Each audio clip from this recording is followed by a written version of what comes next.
What's up, everybody? Got a special treat for you guys today. I just came in the mail, the Runcam Split 2. New one, new and improved. Let's get right to it. Woo!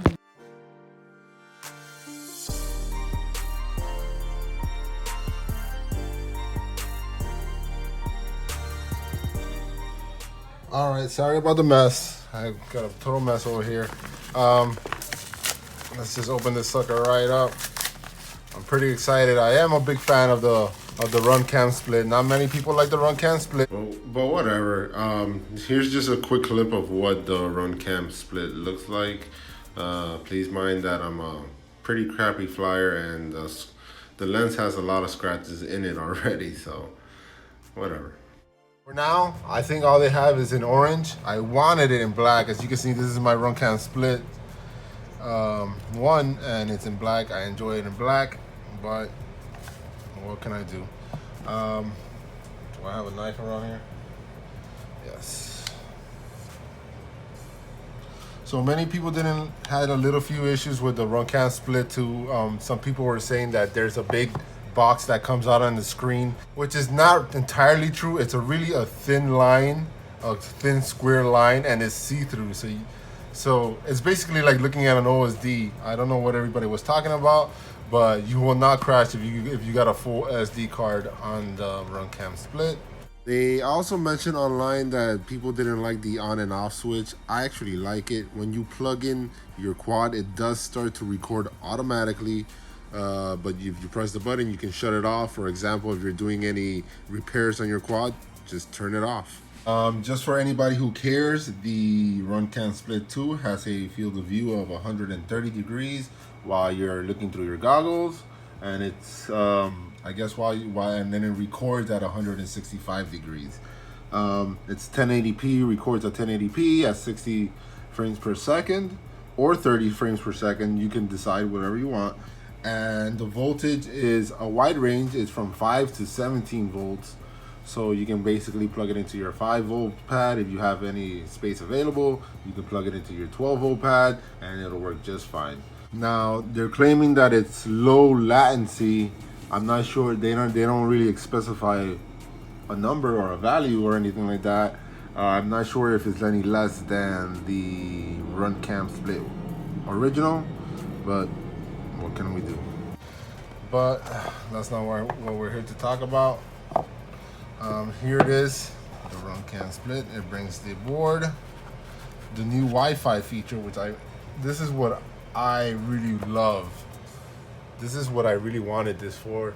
Not really what I wanted it for, but this design is so much better. It's such an improvement from their last one, which was a pain in the ass. It didn't even fit inside my drone. Like, to plug it in, I would have to cut my frame. So it was really a pain in the ass. I did not like that, so I'm glad that they improved the Wi-Fi module.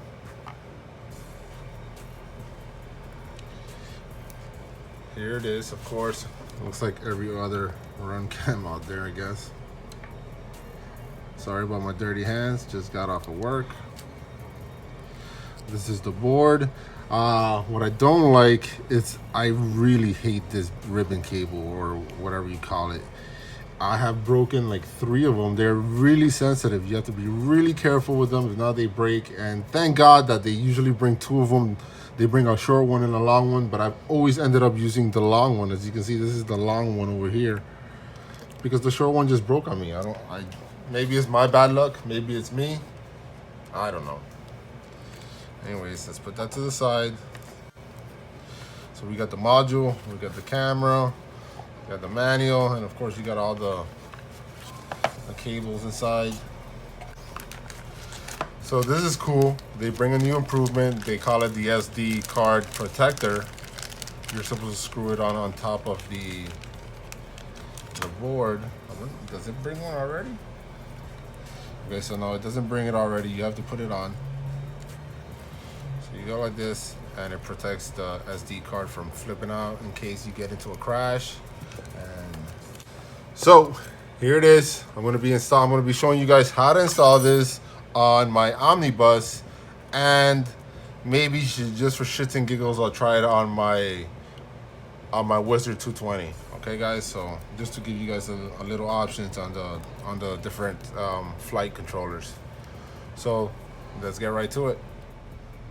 All right. So when I first got this, I thought it was gonna be a quick, simple swap out. The original Runcam Split had this JST connector right here. You solder all the wires to your PDB, and you just connect the other end to your board. That's what this is for, the cable they provide. But in this case, they have changed it. In this case, they don't have a JST port. They just have pads. So we'll be soldering it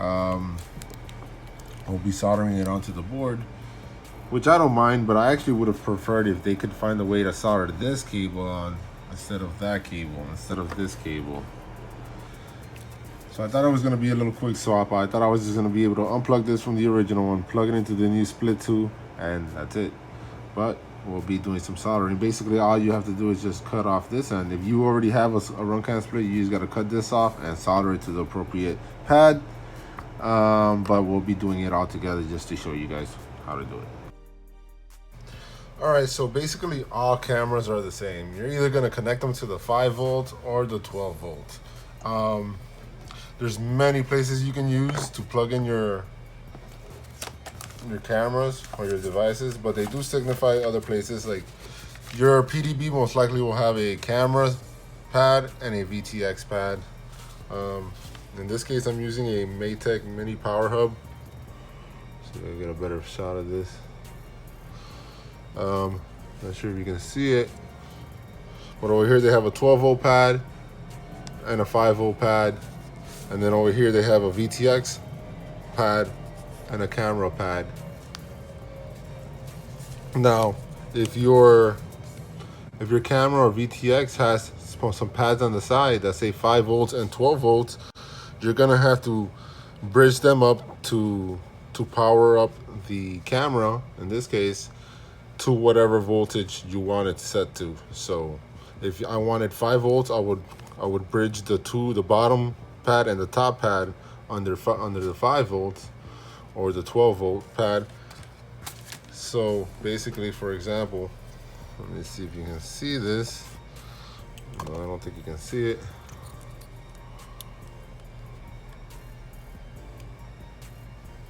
Right there, I have the 5 volt linked to each other because I want 5 volts going to that camera positive. Okay, my VTX takes 12 volts. I have the TBS Unify Pro HV.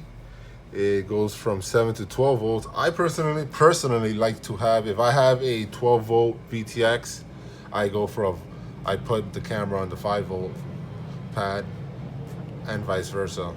If I had a VTX that took 5 volts, I would have a camera that went to the 12 volt pad. You don't have to do that. That's just me.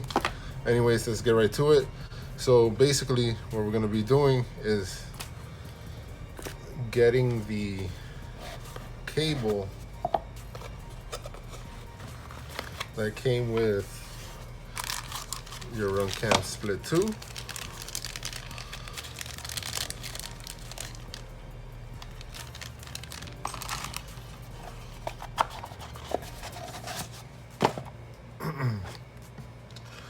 This cable, and again, like I said, you won't be needing any of these JST connectors. You should keep them. I mean, spares are always awesome to come by. Again, this board does not have a JST port, so we will have to be soldering on there. All right, so I'm gonna take my scissors and I'm gonna cut off the JST port connector, and I'm gonna pre-tin these wires. Of course, the red one goes to the power, black to the ground, and yellow is obviously video. So I'm just gonna pre-tin these really quick.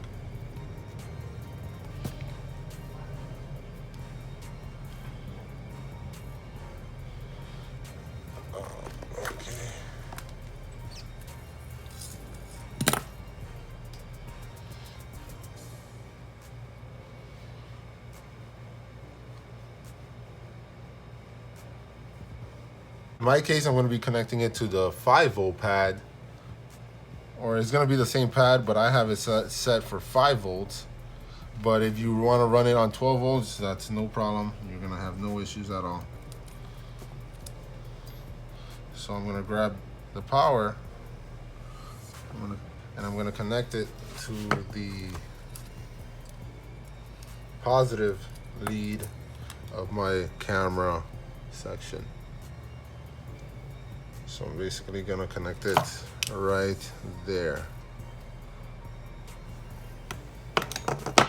So I'm going to wire that up.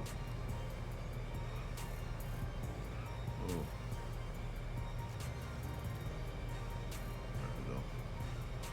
All right, for the ground, I'm going to connect it to the negative lead of the VTX section because as Joshua Bardwell says, he likes to connect the ground from the camera and the VTX and put them together in the same spot.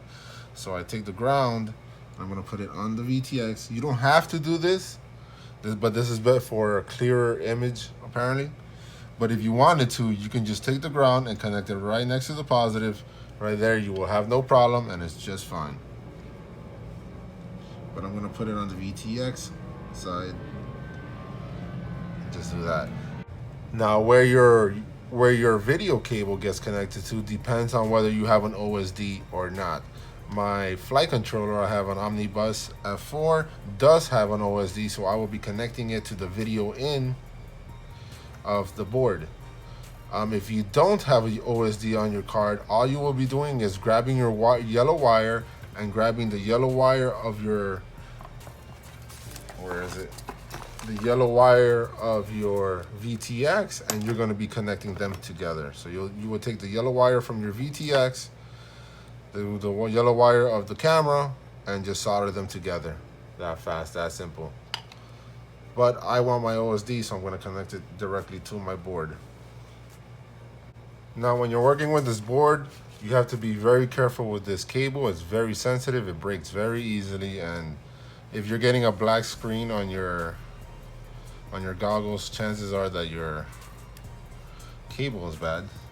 To take it off, we're going to be pushing up or pulling up on this black side right here. Let me see if I get a better shot. This black piece has to go up. You can probably use your fingernails. There we go.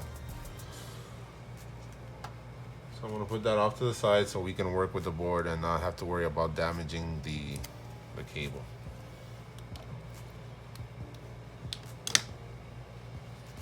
All right, so quick recap. We got the power wire hooked up to the 5-volt or the 12-volt, depending on what you want.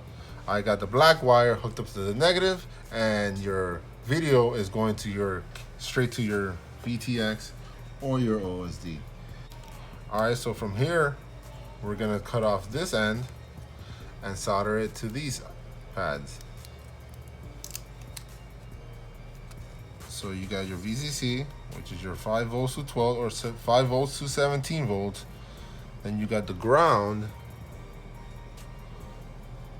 right? And then you got your video and your audio. If you want audio, the audio will go, it's also the same for like the video. It will go straight from your audio cable from your VTX connected to your audio wire coming out of your camera. So just like connecting the two videos together, you take the two audios and you hook them up together. So we're gonna pre-tin this board and get to it.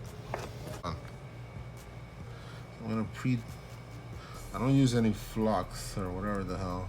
I'm just gonna heat these up nice and good.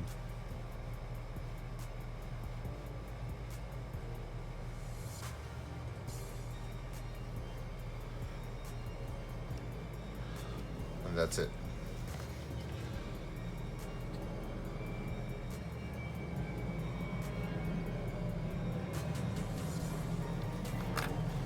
Okay, so from here we're going to cut off the other end of this. I kind of don't like this at the same time, because before when I'm fixing any damaged parts or anything like that, I was always able to disconnect it put it to the side and not have to worry about damaging my camera while I'm working on the quad. And now I'm not going to be able to do that easily.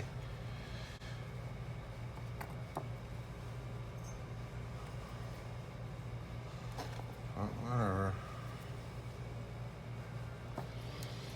Okay.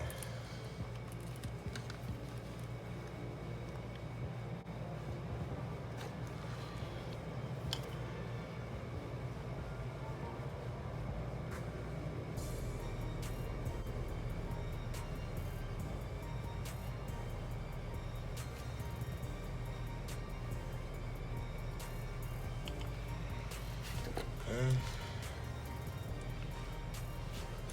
So we're going to take our board, take my positive, snip off that little tip right there. And barely have any lights here. All right, so basically when you're done, you're gonna have something like this. Red on the VCC, ground on the black, and video on the video. And the last pad is for audio. All right, so that's basically it. From here, if you wanted to connect your audio cable, you would take your VTX, for example, in the Unify, you would take your white cable with your audio and you would connect it directly to the audio pad over here. I'll probably have to extend this wire a little more, but I'm gonna skip that part for now and just get down to the basics for now. But that's basically it. You would just connect a wire from here to your VTX audio. Okay, so basically you're basically done. Right now, if I power it up and if I connect back the wire, I should get power. But I don't have my VTX connected on here, so I'm not gonna try that yet. So I'll cut back to it when I get my VTX back installed, okay? So it looks like they got rid of the old flip-up SD card reader type thing and put a push-in, push-out type. Now, a lot of people say it ejects during a crash, but that's why they have the protector to prevent that from happening. So while I was installing the camera, I noticed that the bracket, the ABS bracket, does not fit. Did Runcam just mess up? Did they oversee this? Look at this. It does not fit at all. It's like they used the same ABS bracket from the original Split or the Swift and they just threw it in the box. But the camera has a bigger body and they don't have a bigger bracket, and this does not fit at all. Look at that thing. It's just bending. I have no idea how I'm going to mount this. This is the original Split. Same exact bracket. Fits perfectly fine on it. And I am not happy at all. I contacted Runcam and their response was like, hey, don't worry about it. It's made out of plastic. It's flexible. Just jam it hard and screw it down. It'll hold itself. Don't worry about it. It's cool. Wow. All right, so here's a size comparison between the old Split and the new Split. The new Split is actually a little bit thicker. It's a little bit wider in every dimension possible, honestly. And I don't know how it's supposed to. I think it weighs less. Yeah, apparently more. It weighs less than the original Split, but I don't know how that's possible with a fatter body. All right, so this is how I'm mounting mine. You can orient your board to however fits your board best, and then you just put the protector on top and screw it down. My side plates weren't able to close properly with the new body style, the new fatter body style, so I'm gonna have to use the other bracket. All right, so this is the final build for now. I'm extremely unpleased with the mounting options for the Split 2. Since it had a fatter body, I wasn't able to put my side plates. So I'm really disappointed because they do protect the camera. So I had to use that other little bracket, which I kind of hate.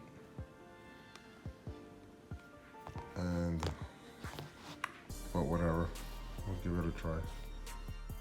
All right, so here it is. Again, bear with the flying because I am a crappy flyer. I'm new to the hobby, and it is a windy day in sunny South Florida. I do see a little bit of jello. I'm not sure if it's because of the wind or my throttling, or if it's actual jello. I think it's just the wind and throttle.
Well, there you have it, guys. Hope the video was helpful for you.